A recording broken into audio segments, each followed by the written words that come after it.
Terima kasih Anda masih bersama kami dalam debat kedua calon gubernur dan wakil gubernur DKI Jakarta pemilihan tahun 2024. Dan di segmen ini kami akan melanjutkan sesi tanya jawab antar pasangan calon gubernur dan calon wakil gubernur DKI Jakarta. Kami kembali mengingatkan kepada seluruh pasangan calon untuk melakukan tanya jawab sesuai dengan tema yang diusung malam ini, yakni ekonomi dan kesejahteraan sosial. Dan kami juga ingatkan kembali kepada para pasangan calon untuk tidak menggunakan singkatan, istilah dalam asing atau mengajukan pertanyaan, dan jika menggunakan singkatan atau istilah asing agar menjelaskan terlebih dahulu artinya. Dan selanjutnya kami persilakan kepada pasangan calon nomor urut 3 untuk memberikan pertanyaan kepada pasangan calon nomor urut 2. Waktu Anda untuk mengajukan pertanyaan 1 menit dimulai sejak berbicara. Terima kasih. Mas Dharma dan Mas Kun Wardana, tentu saya nggak akan tanya tentang Disneyland. Cuman kebetulan kemarin saya baru saja ke Pulau Bidadari dan ke Pulau Untung Jawa. Masyarakat di sana bertanya, kebetulan juga di sini ada 2 teman saya, yaitu Mas Rama, beliau adalah RW di Pulau Untung Jawa, dan Mas Riki. Warga Pulau Seribu itu masih mengeluh soal transportasi dan air bersih.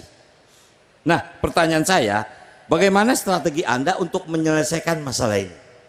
Itu mungkin lebih real. Terima kasih. Baik, cukup. Bapak, ingin ditambahkan? Waktunya masih panjang? Cukup. Cukup. Sekarang kami beri kesempatan kepada pasangan calon nomor urut 2 untuk menjawab pertanyaan yang diajukan oleh paslon nomor urut 3. Waktu Anda 2 menit semenjak Anda berbicara. Baik, terima kasih Pak Rano Karno. Masyarakat di Pulau Seribu itu bisa kita berdayakan untuk memberdayakan rumput laut. Untuk apa? Untuk bioenergi.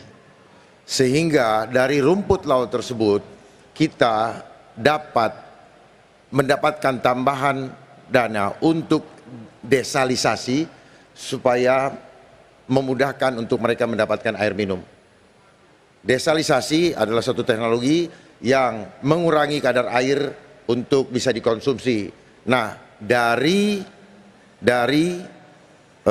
hasil bioenergi tadi yang merupakan program juga dari Pak Prabowo, maka kami mendorong untuk mengadakan energi bioenergi melalui pengembangan rumput laut. Saya rasa itu dari kami. Mungkin tambahan? Untuk transportasi tadi kita juga sedang mengkaji bagaimana transportasi itu bisa dibuat untuk kelancaran khususnya peningkatan perekonomian di Kepulauan Seribu. Dan kami juga menginginkan adanya konektivitas internet di Kepulauan Seribu sehingga kesejahteraan dan kesetaraan itu bisa muncul, yang saat ini memang penduduk di sana masih banyak di kalangan bawah ya, sehingga dengan konektivitas internet di sana ini bisa membantu kesejahteraan, juga membantu dari semua sisi ekonomi, transportasi, dan juga bagaimana perumahan di sana juga bisa ditingkatkan. Ya, intinya. Baik, waktu habis. Terima kasih. Baik. Berikutnya kami silakan pasangan calon nomor urut 3 menanggapi jawaban yang diberikan pasangan calon nomor urut 2. Waktu 1 menit dimulai sejak berbicara. Mas Dharma, barangkali yang saya bertanya satu tentang masalah transportasi. Masalah air bersih itu saya paham tentang rumput laut karena kebetulan di daerah Bayah saya pernah menanam rumput laut. Saya memberdayakan masyarakat sana. Cuman transportasi di Pulau Seribu ini adalah transportasi antar pulau. Mereka masalah sekali. Bahkan kalau kami besok menjadi wakil gubernur dan gubernur, yang dibilang SPBU Terapung akan kami adakan lagi. Sekarang di sana nggak ada SPBU Terapung. Jadi bagaimana mereka bisa menggunakan alat transportasinya kalau solarnya tidak ada. Nah, jadi barangkali itulah harapan mereka, mudah-mudahan transportasi laut dan air bersih ini harus ada solusinya. Mungkin itu. Terima kasih. Baik, cukup. Waktunya masih ada Bapak? Cukup. Kami beri kesempatan kepada paslon nomor urut 2 untuk memberikan respon dari tanggapan paslon nomor urut 3. Waktu Anda 1 menit. Dimulai dari Anda berbicara. Ya, jadi tentunya kita harus menyiapkan yang namanya transportasi terintegrasi. Sehingga transportasi yang ada bisa menjadi solusi untuk meningkatkan ekonomi di sana. Nah, transportasi yang terintegrasi ini tidak hanya urusan mengangkut manusia, tetapi diperlukan juga untuk mempermudah pengiriman logistik untuk kebutuhan mereka di sana. Oleh sebab itu, maka kita perlu membuat transportasi yang bukan saja urusan di darat, tetapi tentunya di laut, yang memudahkan warga dari Pulau Seribu untuk hilir mudik ke Jakarta tanpa ada kendala lagi, kalau perlu 3 kali sehari. Terima kasih. Masih ada waktu, apakah cukup? Apakah cukup Bapak? Baik, berikutnya kami persilakan pasangan calon nomor urut 1, Bapak Ridwan Kamil dan Bapak Suswono untuk memberikan pertanyaan kepada pasangan calon nomor urut 2, Bapak Dharma Pongrekun dan Bapak Kun Wardana. Waktu bertanya 1 menit dimulai sejak Anda berbicara. Terima kasih Pak Kun dan Pak Dharma dan Pak Kun. Tadi kalau kita data yang ada 98% pangan Jakarta ini dipasok dari luar Jakarta.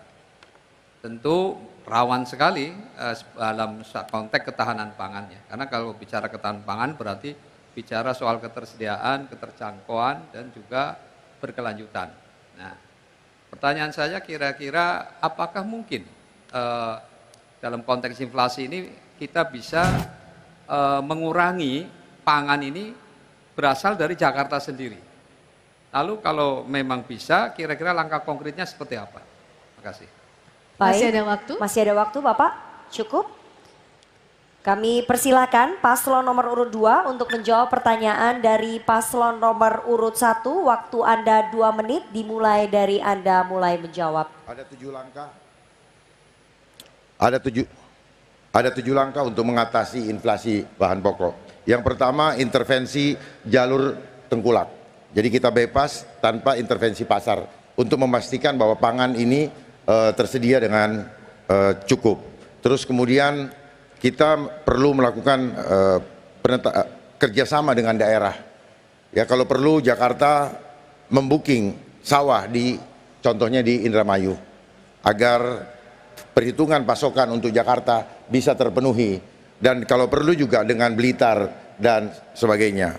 Lalu kita perlu juga menyiapkan gerakan menanam, ya, seperti yang Pak Bang Kamil sampaikan, bahwa menanam bisa ada di atap, di rooftop. Kemudian kita manfaatkan juga lahan-lahan yang tidak digunakan, dan tim ekonomi adab kami akan mengajarkan bagaimana caranya untuk menanam. Kami berikan bibit sampai berhasil, dan kalau ada kelebihan itu bisa menjadi subsidi untuk disalurkan kepada RT dan RW yang ada. Lalu kemudian bisa juga kita menggantikan padi dengan sagu. Ya, mungkin ini belum pernah dicoba, tetapi pada saat kita sudah tidak mampu lagi, maka kita perlu mengganti padi dengan sagu. Lalu pengawasan distribusi barang, agar barang cepat didistribusikan kepada masyarakat dan masyarakat kebutuhan akan pangan dapat dipenuhi. Terima kasih. Masih ada waktu, apakah cukup Bapak? Ya, jadi tambahan lagi yaitu penggunaan vertical farming, ya.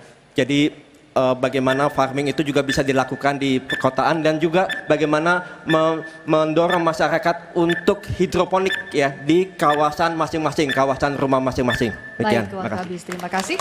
Berikutnya pasangan calon nomor urut 1. Mohon tenang hadirin. Hadirin mohon tenang. Berikutnya kami silakan pasangan calon nomor urut 1 menanggapi jawaban pasangan calon nomor urut 2. Waktu 1 menit dimulai saat berbicara. Baik, sebetulnya saya fokusnya tadi adalah apakah mungkin Jakarta bisa membangun pertanian di dalam kota. Ya, Tadi sebenarnya sudah waktu tadi dalam diskusi sempat mengangkat soal urban farming, tapi langkah konkretnya urban farming seperti apa? Tentu kita punya sesungguhnya Jakarta ternyata punya potensi lahan yang luas, yaitu lahan-lahan telantar. Di balik-balik gedung-gedung tinggi itu ternyata masih banyak lahan-lahan yang belum dibangun. Dan tentu kalau ini kita bisa inventarisir dengan baik dan kemudian kita gerakkan anak-anak muda untuk dilatih berkebun, maka saya yakin potensi ini memungkinkan untuk itu. Dan saya sudah mengunjungi diantaranya ada petani anggur Pak Arifin di Duren Sawit, ada lagi peternak ikan lele di di Kalibata. Jadi ternyata bisa menguntungkan ada di Jakarta ini. Terima kasih. Terima kasih, silahkan paslon nomor urut 2 merespon tanggapan dari paslon nomor urut 1. Waktu ada 1 menit dimulai dari sekarang. Ya, seperti yang sudah kami sampaikan tadi, bahwa kami nanti sudah menyiapkan tim ekonomi adab untuk membina setiap masyarakat yang ingin mendapatkan pangan mandiri tanpa harus tergantung dari pasokan luar dengan gerakan menanam, di mana rooftop bisa kita pakai dan halaman-halaman di sekitarnya bahkan cukup dengan plastik pun mereka bisa menyiapkan. Dan bibit dari kami bina, kami ikutin sampai bagaimana tanaman ini bertumbuh, itu akan kami bina sampai jadi. Dan setelah itu kalau berlebihan seperti tadi yang saya sampaikan, akan kami siapkan market supaya bisa menghasilkan nilai ekonomi. Melalui program Getuk Tular Adab akan membuat masyarakat Jakarta tidak perlu takut lagi tidak punya uang. Baik, terima kasih. Berikutnya, hadirin mohon tenang. Terima kasih. Hadirin kami mohon tenang. Kami persilakan kepada pasangan calon nomor urut 1 untuk memberikan pertanyaan kepada pasangan calon nomor urut 3. Waktu Anda 1 menit dimulai sejak berbicara. Ya, terima kasih untuk pasangan 03. Di debat sebelumnya bertanya saya tentang Bandung, sekarang tentang Jawa Barat, ya memang track record lah yang diperdebatkan. Izinkan saya tidak bertanya ke Mas Pram, beliau guru saya bertanya ke sahabat saya Pak Rano Karno. Bang Rano, Anda pernah jadi wakil gubernur Bu Atut, kemudian naik menjadi gubernur Banten. Ya. Seorang pemimpin tentunya diberi kekuasaan sebegitu besar untuk menjalankan amanah. Dalam catatan saya, dari 2012 sampai 2017, indeks pembangunan manusia Banten tidak naik. Yang terjadi bukan stabil, malah turun 0,07. Apa kendalanya, apa permasalahannya, sehingga hal itu yang sangat disesalkan bisa terjadi. Terima kasih. Baik, terima kasih. Calon gubernur nomor urut 1.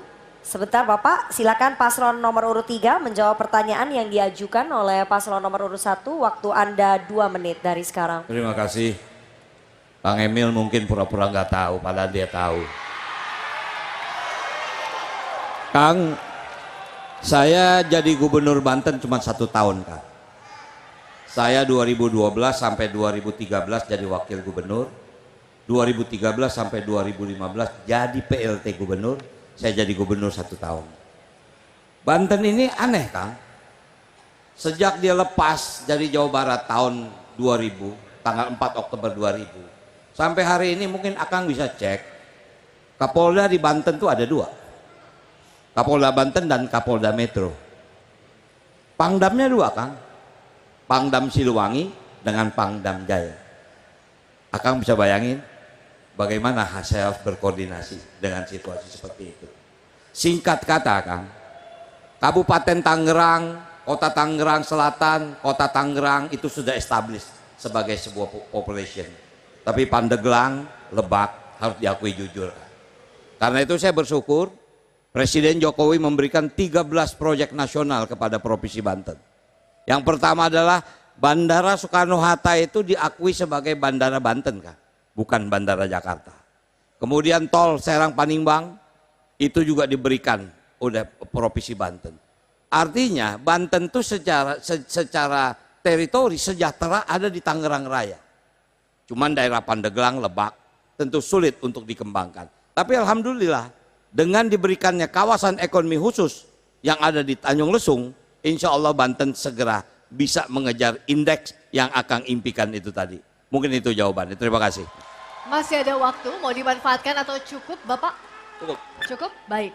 Berikutnya kami persilakan pasangan calon nomor urut 1 untuk memberikan tanggapan atas jawaban pasangan calon nomor urut 3. Waktu 1 menit dimulai sejak Saya berbicara. bertanya ini karena survei mengatakan rakyat Jakarta butuh pemimpin berpengalaman. Saya juga sama Bang, Pangdamnya 2, Siliwangi Jaya untuk Bekasi dan Depok. Kapoldanya juga 2, Depok Bekasi Metro, sisanya Kapolda Jawa Barat. Tugas pemimpin adalah berkoordinasi.